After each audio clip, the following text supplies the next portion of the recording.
നമസ്കാരം.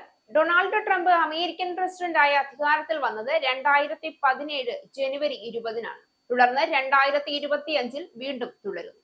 അമേരിക്കയെ വീണ്ടും കൂടുതൽ മഹത്തരമാക്കുമെന്ന മുദ്രാവാക്യം ഉയർത്തി അധികാരത്തിലെത്തിയ ട്രംപ് ഭരണകാലം അമേരിക്കൻ രാഷ്ട്രീയ ചരിത്രത്തിലെ ഏറ്റവും വിവാദപരവും അനിശ്ചിതത്വം നിറഞ്ഞതുമായ കാലഘട്ടമായി മാറി. അദ്ദേഹത്തിന്റെ തീരുമാനങ്ങൾ, നയങ്ങൾ, പ്രസ്താവനകൾ എന്നിവയെല്ലാം രാജ്യത്തിനകത്തും പുറത്തും വലിയ പ്രത്യാഘാതങ്ങൾ ഉണ്ടായി. സാമ്പത്തിക നയങ്ങളിൽ നിന്ന് വിദേശ നയങ്ങളിൽ വരെ ട്രംപിന്റെ അനിയന്ത്രിതമായ സമീപനം അമേരിക്കയെ അന്താരാഷ്ട്രമായി ഒറ്റപ്പെടുന്നതിൽ വരെ കാര്യങ്ങൾ കൊണ്ടുചെന്നെത്തിച്ചു. 2018 ഡിസംബർ മുതൽ 2019 ജനുവരി വരെ നീണ്ട ആദ്യ അമേരിക്കൻ ഗവൺമെന്റ് ഷട്ട്ഡൌൺ ട്രംപ് ഭരണകാലത്തെ ഏറ്റവും വലിയ ഭരണ പരാജയമായി കണക്കാക്കപ്പെടുന്നു. അതിർത്തി മതിലിനായി ബജറ്റിൽ പണം അനുവദിക്കണമെന്ന ട്രംപിന്റെ ആവശ്യം കോൺഗ്രസ് നിരസിച്ചതോടെ 35 ദിവസം ഗവൺമെന്റ് പ്രവർത്തനം നിലച്ചു. ആയിരക്കണക്കിന് ഫെഡറൽ ജീവനക്കാർ ശമ്പളം ലഭിക്കാതെ അന്ന് ദുരിതത്തിലായി. രാജ്യത്തിന്റെ ഭരണ സംവിധാനങ്ങൾ തകരാറിലായ അവസ്ഥയിൽ ട്രംപിന്റെ അഹങ്കാര നയം രാജ്യത്തെ സാമ്പത്തികമായി തളർത്തി. അതിനുശേഷം വീണ്ടും ഇപ്പോൾ അമേരിക്ക അതേ അവസ്ഥയിൽ കൂടിയാണ് കടന്നുപോയിക്കൊണ്ടിരിക്കുന്നത്. വെറും നോക്കുകുത്തിയായി രാജ്യം സാമ്പത്തിക അനിശ്ചിതാവസ്ഥയുടെ വെള്ളപ്പൊക്കത്തിൽ മുങ്ങിത്താഴ്ന്ന് കൈകാലിട്ടടിക്കുമ്പോൾ ട്രംപ് നിലകൊള്ളുകയാണ്. ട്രംപ് അപ്പോഴും മറ്റു രാജ്യങ്ങളെ കുറ്റപ്പെടുത്തിയും ശിക്ഷ വിധിച്ചും സ്വയം ന്യായീകരിച്ചും നല്ല പിള്ള ചമയാനുള്ള വ്യഗ്രതയിലാണ്. US സെനറ്റിൽ ധനാനുമതി ബിൽ വീണ്ടും പരാജയപ്പെട്ടതോടെ ഷട്ട്ഡൌൺ തുടരുമെന്നാണ് പുതിയ റിപ്പോർട്ടുകൾ. 11ാം തവണയാണ് ധനാനുമതി ബിൽ പരാജയപ്പെടുന്നത്.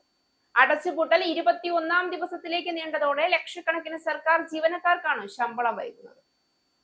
ഭരണകക്ഷിയായ റിപ്പബ്ലിക്കൻ പാർട്ടിയുടെ ധനാനുമതി ബിൽ 43-നെതിരെ 50-നാണ് സെനറ്റിൽ പരാജയപ്പെട്ടത്. ബിൽ പാസാക്കാൻ ആവശ്യം 60 വോട്ടുകളാണ്. ആരോഗ്യ പരിരക്ഷാ സബ്സിഡികൾ ഉൾപ്പെടുത്താത്ത ബില്ലാണ് ഡെമോക്രാറ്റുകളുടെ ശക്തമായ എതിർപ്പിന് കാരണമാകുന്നത്. ഭരണസ്തംഭനത്തെ തുടർന്ന് സാമൂഹ്യ സുരക്ഷാ ചെലവുകൾ, ആരോഗ്യ പരിചരണ ചെലവുകൾ, വിദ്യാർത്ഥികൾക്കുള്ള സഹായങ്ങൾ തുടങ്ങിയവയെല്ലാം മുടങ്ങിയിട്ടുണ്ട്. അവശ്യ സർവീസ് ഒഴികെയുള്ള സർക്കാർ സേവനങ്ങളെല്ലാം തടസ്സപ്പെട്ടിരിക്കുകയാണ്. ശമ്പളം കൊടുക്കാനും ദൈനംദിന കാര്യങ്ങൾക്കും വകുപ്പുകൾക്ക് പണമില്ലാതായതോടെ 7.5 ലക്ഷം ഫെഡറൽ ജീവനക്കാർ ശമ്പളരഹിത നിർബന്ധിത അവധിയിൽ തുടരുകയാണ്.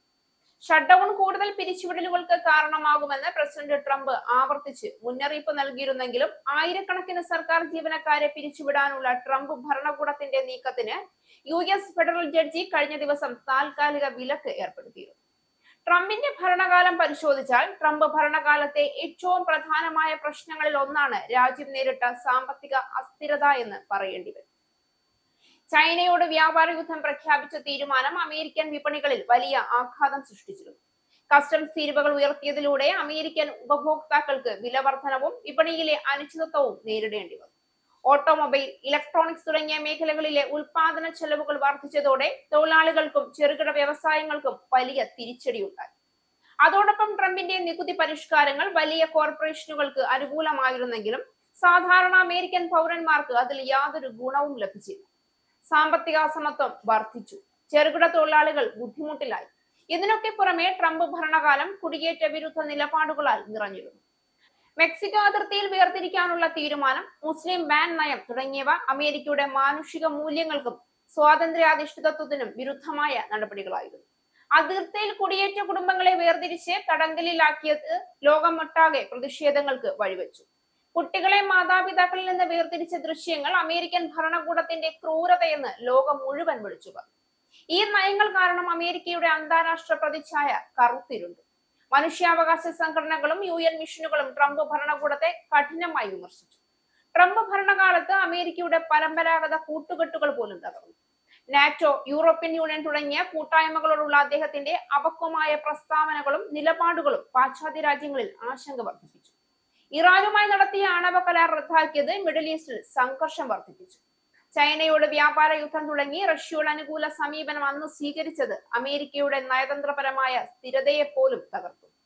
ട്രംപ് ഭരണകാലം പരിസ്ഥിതി സംരക്ഷണത്തിന്റെ കാര്യത്തിൽ ഏറ്റവും പിന്നോട്ടു പോയ സമയം കൂടിയാണ്. ട്രംപിന്റെ ഭരണത്തിൽ മന്ത്രിമാരുടെയും ഉപദേഷ്ടാക്കളുടെയും സ്ഥാനമാറ്റം പതിവായി. ഭരണകൂടത്തിനുള്ളിൽ സ്ഥിരതയില്ലായ്മയും ഭിന്നതയും വർദ്ധിച്ചു. സോഷ്യൽ മീഡിയയിലൂടെ അദ്ദേഹം നടത്തിയ വിവാദ പ്രസ്താവനകൾ അമേരിക്കൻ പ്രസിഡന്റിന്റെ നിലവാരം പോലും ചോദ്യം ചെയ്യപ്പെടുന്ന അവസ്ഥയിലെത്തിച്ചു.